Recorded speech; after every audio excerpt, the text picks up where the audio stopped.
Good morning, folks. Remember in October we described the fiery demise to come of the ESA Gravsat. We're about 24 to 36 hours from re-entry. I've pulled a good satellite tracker and the appropriate track for you. Link is below in the About tab. Let's quickly look back at some of his best work while he was up there. Haiyan, Super Typhoon.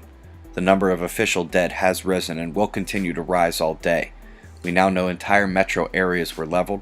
We can now only wait for more news and pray that Vietnam's ready for yet another storm to hit its coastline as well. West of that, we have an interesting threat to the Arabian Sea and east-northeast Africa. First storm of the season threatening this area. Not sure anyone actually watches this show over there, but that's alright. Princeton University, press release about tiger stripes. Actually, that's their playful naming after their mascot applied to the rib, rock, and dirt lines under the ice that they say are a big factor in ice movement and climate change. If you want the actual paper, I've linked that below as well. ISON Observing Campaign updated their light curve, showing strong brightening and now closely matching the patterns Bruce Gary is sharing with us as well. They're close to a final word on the sun-facing coma structure, but agree about major brightening. And just an FYI, the JPL orbital diagram for Comet ISON was updated last night with no perceptible changes to the trajectory.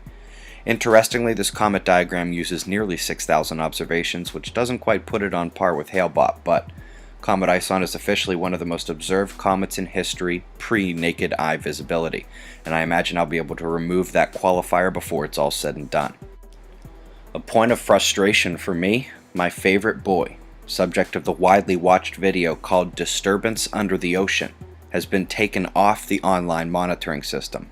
Very frustrating. That video I just mentioned is in the About tab with the other background videos. Solar wind finally showing a significant CME. Now we've seen some dense interplanetary shocks as of late, but it's been a long time since something besides a coronal hole ramped us to 500 kilometers per second. Still counts as just a moderate impact, but it's bigger than what we've had recently. Got some instability. The sensitive metrics suggest a magnetic storm could crop up at some point in the wake of the impact. High-energy protons have been rising in the wake of yesterday's X-flare. The lull in flaring afterwards onset quickly, but may be ending now. Coronal hole power stronger than it has been in the Earth-facing position, and since the quakes quieted with the magnetic tantrum up here, we have our first opening of the fields. Starting with the American West Coast, where two above-average rumbles hit about an hour apart, we also had a significant number of alleged quarry blasts, including a previous one that was taken off the page before the others appeared. Also got global uptick signals everywhere, especially way to the south. Quick note on SOHO LASCO C3 as Saturn hides behind this thing here. FYI, that is the satellite arm holding the opaque disk blocking solar glare. In order to see stars, planets, comets, and CME plasma, you need a super sensitive camera, but such a device would be ruined by sun glare, so es bueno. Earth-facing sunspot group, the big one, still hanging on to that backside delta spot.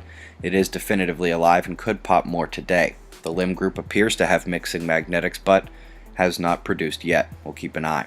Shots of our star to close, eyes open. No fear, it's 6:30 a.m. Eastern Time, and that's the news. Be safe, everyone.